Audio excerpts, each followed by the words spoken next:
Sometimes I'm going about my day, head in the clouds, when I have a random thought about games I used to play. Games like Mirror's Edge, Heavenly Sword, Bioshock. Hell, I even go further back and say SOCOM US Navy SEALs. You, the viewer, probably have your own throwbacks. And while I can't go back and emulate and enjoy any of these games, it's not so much the games I miss, but the feeling of gaming during that time. Maybe the words I speak are flavored with nostalgia, but what has happened to the fun that surrounded the gaming industry? More specifically, the AAA industry, which is made up of the biggest studios with the largest budgets in the industry.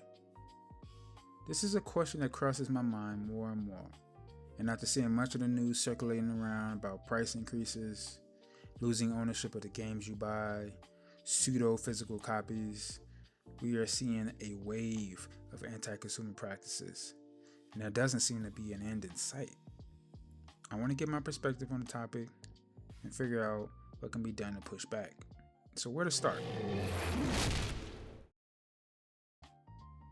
Over the past decade, the gaming industry has declined steadily, in creativity and in fun, but not financially. The market is collectively bringing in billions upon billions of dollars, and is projected to bring in even more. That's not to say we don't see fantastic titles releasing anymore. Creativity isn't dead, but the frequency of seeing it is a lot less. I see the problem being that the focus of companies have shifted. The shift to the chase for profits. The shift to compromising creativity and risk-taking for playing it safe with poorly executed ideas. The shift to live services and excess microtransactions. A rise in the amount of remas, that's remakes and remasters, that are coming out. That's not to say that I dislike remas. On the contrary, titles that are no longer easily accessible give players who haven't had a chance to enjoy those games the opportunity. There's nothing wrong with that. It's not like collections are being released left and right for them. However, I'll never understand the push for some of the remasters that have come out in recent times. I mean, I do. Money. But titles like Last of Us 2 Remastered, Until Dawn, Horizon Zero Dawn, and those not even the bad ones. Were these communities even pushing for these?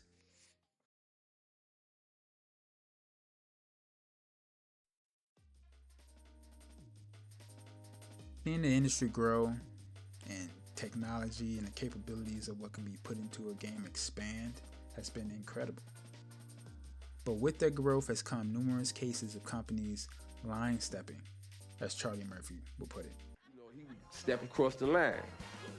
Habitually, he's a habitual line stepper. Habitual line stepping has gotten out of hand with the gaming industry, and the consumers aren't doing enough to check them when they do. And I'm guilty of this as well. The last time being was when Battlefield 2042 released, and I pre-ordered the Gold Edition.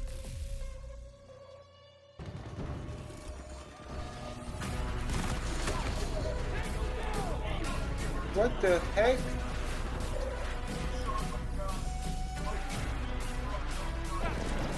Objective captured by U.S. forces.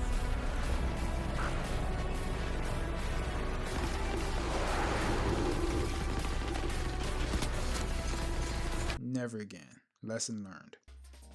But that's just one example of line stepping. The slight pushing of the goalposts to see what they can get away with. Let me give you some more examples. You have crunch culture, which has been showing up more over the years, but it seems that actions are being taken to get rid of the practice. You have games being released unpolished, and in some cases, completely unplayable. Gaze at the sky. By God, huh? A good sign. He is usually camouflaged. My car!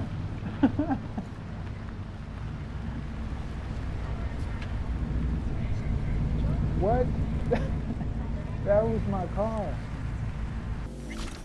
Everything's in order. Eat it, assholes. Looks like you got them all.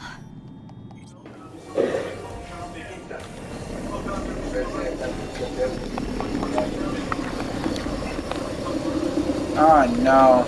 Plan is to evade sector by sector. Security units keep hostiles on the run.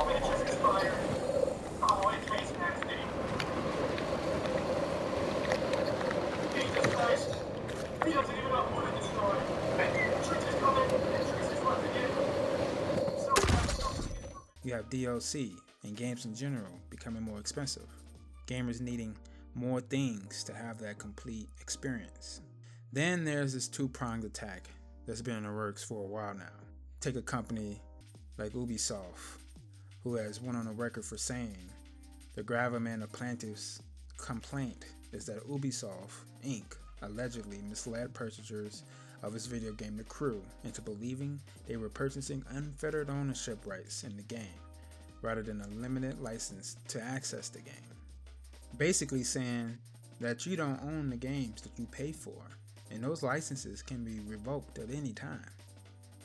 Then you look at a company like Nintendo and others who are slowly trying to push out physical copies altogether, leaving gamers with very few options outside of digital purchases.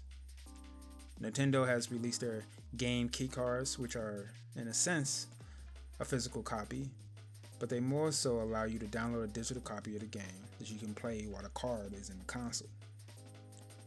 Only time will tell how profitable keycards will be, but best believe that if the numbers show that they are more profitable, other companies will jump on a bandwagon.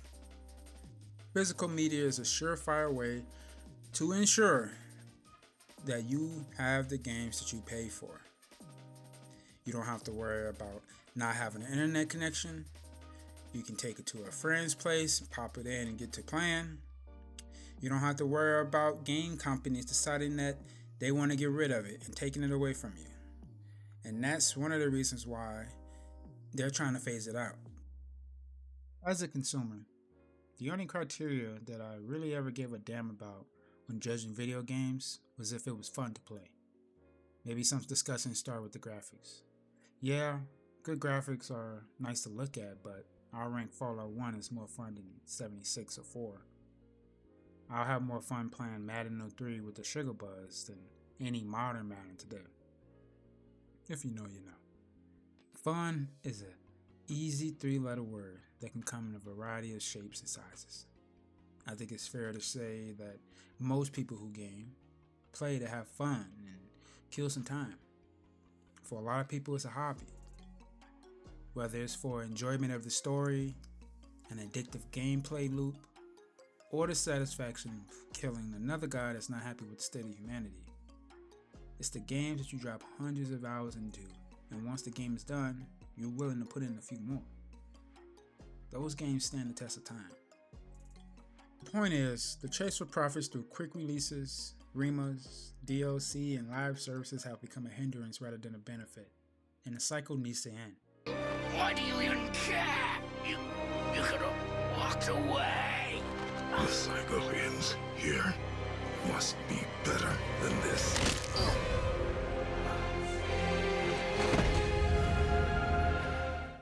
I'm sure gamers don't want GTA 5 life cycles anymore. Over monetization, low effort remas, and seeing studios they once loved either lose their way or get shut down. Some of these publishers act like they can't make money without falling into these practices, rather than just releasing a complete and polished game day one. If you drop a complete and polished game day one, people will buy it.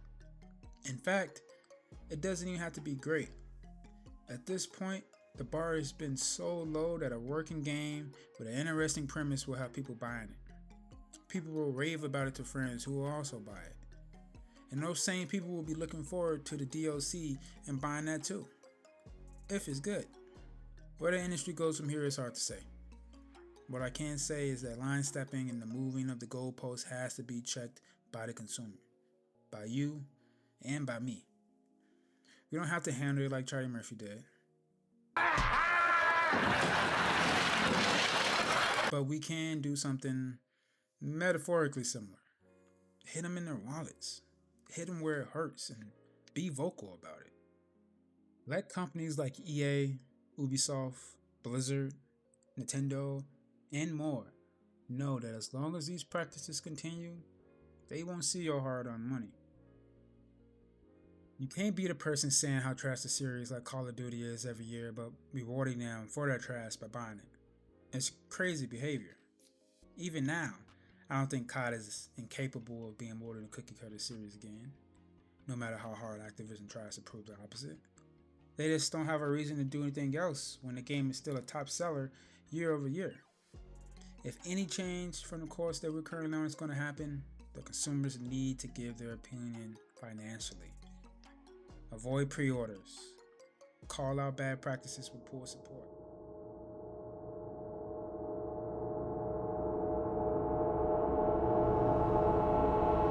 Spend your hard-earned money not feeding greed and anti-consumer behavior in an industry where some of the biggest players are clearly forgetting that fun is the name of the game. Let me know in the comments which gaming companies you no longer buy from. What was the straw that broke the camel's back? If you enjoyed the video, leave a like and subscribe to get notified for the next one. Thanks for watching, and take it easy.